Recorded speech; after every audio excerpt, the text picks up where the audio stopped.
Okay, well, good morning. Good to see everybody. Obviously, there's some interest here.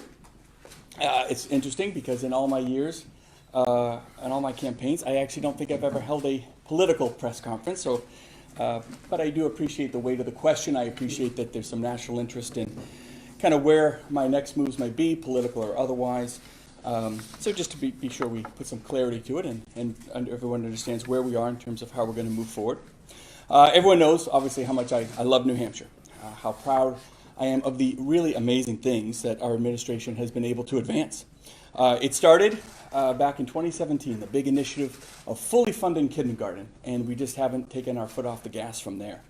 Everything from tax cuts and mental health reforms, our new SUD system, school choice, and of course, the management of the COVID pandemic, which continues today.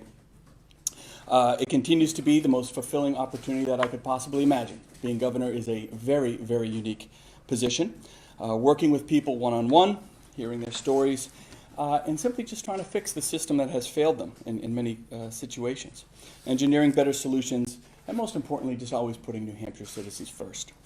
In this past year, we've seen a lot of new regulations, a lot of new executive orders, unprecedented mandates, all coming out of Washington, D.C. So between managing COVID and growing our economy, I've had to work hard to push back on Washington's attempts to, frankly, overregulate a lot of our communities right here in New Hampshire. The vaccine mandate, the attempts to control our elections, attempts to pry now into our bank accounts, an unprecedented amount of executive orders that bypass right over Congress and Capitol Hill and hit home right here in the 603. Obviously, with progressives controlling Washington, D.C., there's a lot of interest in this Senate race. That's appreciated and understood.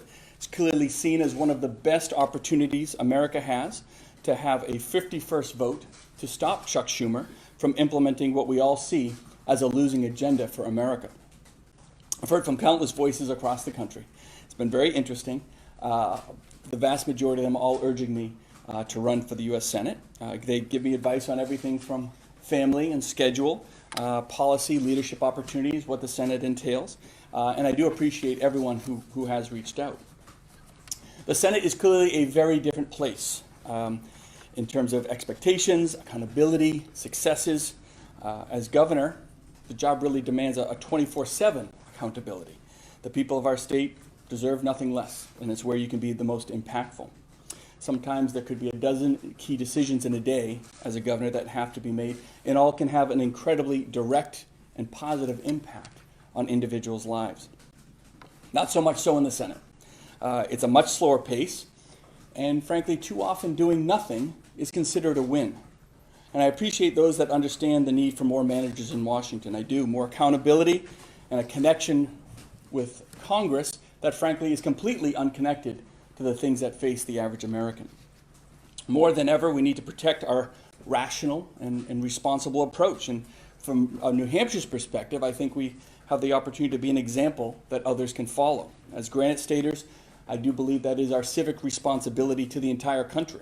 We have to continue to be that example of how to work through our differences without destroying that sense of community.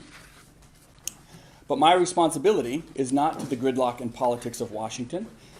It's to the citizens of New Hampshire. And I'd rather push myself 120 miles an hour delivering wins for New Hampshire than to slow down, end up on Capitol Hill debating partisan politics without results. That's why I'm going to run for a fourth term. And I'd be honored if the people of New Hampshire would elect me again as their governor. We have a lot more to do to protect the interests of New Hampshire citizens. And it's just clear that I can be most effective doing that here in the corner office in the Granite State. Managing COVID, making impactful relief and recovery investments, fighting Washington mandates and these unbelievable executive orders, again, that things that we just haven't seen come out of Washington before, cutting taxes and regulations. I'm really proud of the work that we've done and continue to do on mental health, rebuilding our SUD system, better serving kids, crafting policies that keep our state's economic engine running, and there's just so much more that we can do. But a U.S. Senator does none of this. A governor must be accountable and deliver results. It's what I've done. It's how I can best serve New Hampshire and defend its values. The good news for the Republican Party and our country as a whole is that the people in New Hampshire are clearly ready to public service, and they've been incredibly supportive in letting me know that whatever path of public service I chose, whether it's the U.S. Senate or staying as governor or returning to the private sector, they were all incredibly supportive of whatever path I chose to take. My commitment is obviously that as a dad, raising his kids so they can enjoy the same amazing place that I had the opportunity to grow up in, so that them and their kids and their kids' kids can all have their own Super 603 days, right? I also want to take a moment and acknowledge my fellow governors. A really important aspect to my decision process, specifically, frankly, the Republican governors in this country that I've worked very, very closely, sometimes on a day-to-day basis with, especially during the COVID pandemic. Frankly, they're simply some of the best and brightest individuals that I've ever had the honor of working with.